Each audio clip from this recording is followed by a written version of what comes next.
Assalamu alaikum, que la paix soit sur vous. Sourate 42 à Shura, la délibération, verset 15. Mohammed appelle donc les gens à cette religion, reste droit, ferme, comme il a été commandé, ne suis pas leur passion, et dit « Je crois en tout ce que Dieu a fait descendre comme livre, et il m'a été commandé d'être équitable entre vous. Dieu est notre Seigneur et votre Seigneur. À nous nos œuvres, nos actions, et à vous vos œuvres, vos actions. Aucune dispute avec argument ne peut trancher entre nous et vous. Dieu nous réunira tous et c'est vers lui que réside la destination finale. Falidalika faddu wa astakim kama urmita wa la tattabi awwamahum wa kul amantu bima anzala allahu min katibin wa umirtu lidila bainakumu Allahu rabbuna wa rabbukum lana al-maluna wallakum al-malukum wa ujata bainana wa bainakum Allahu yajmahu bainama wa ilayhi al-masiru. L'événement se passerait en 622 à Yatrib, la future Médine.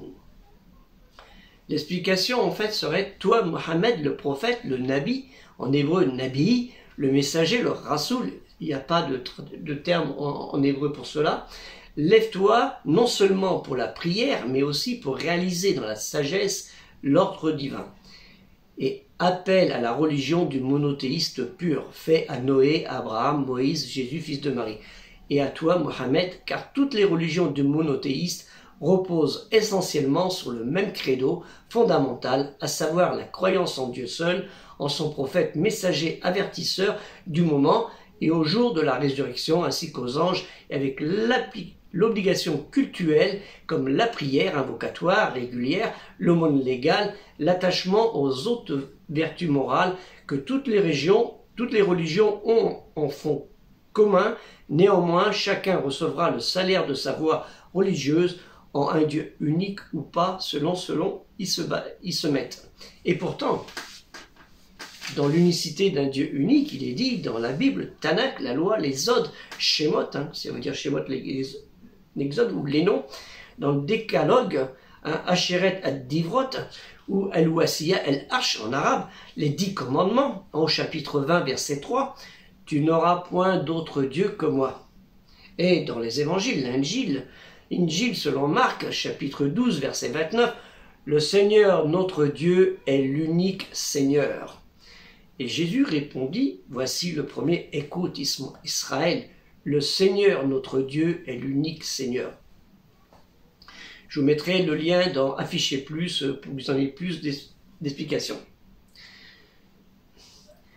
Dieu a dicté à Mohammed, comme il a légiféré pour les prophètes en l'enjoignant de l'invoquer comme serviteur de Dieu, d'être droit et ferme dans ses actes et de ne pas suivre les mauvais penchants des idolâtres.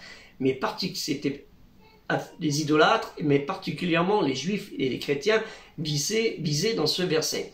Eux qui ont douté de la vérité, ont dévié de la religion, de l'unicité divine, eux qui ont tout fait pour diviser la dernière révélation récitée, Al-Coran, et sont devenus des sectes, alors que Dieu Tout-Puissant, lui le Très-Haut exalté soit-il, a confirmé tous les livres célestes envoyés du ciel aux prophètes avec un X et un S à la fin, prophète. Le Seigneur ordonne d'être juste, chacun recevra la récompense de ses bonnes actions ou de ses mauvaises actions. Aucune querelle, aucune dispute, aucune contestation quant au fait que la vérité sera révélée et devenue claire. Dieu réunira tout le monde, tous responsables de leurs actes et le jour de la résurrection, et il jugera entre tous avec vérité sur quoi ils différèrent.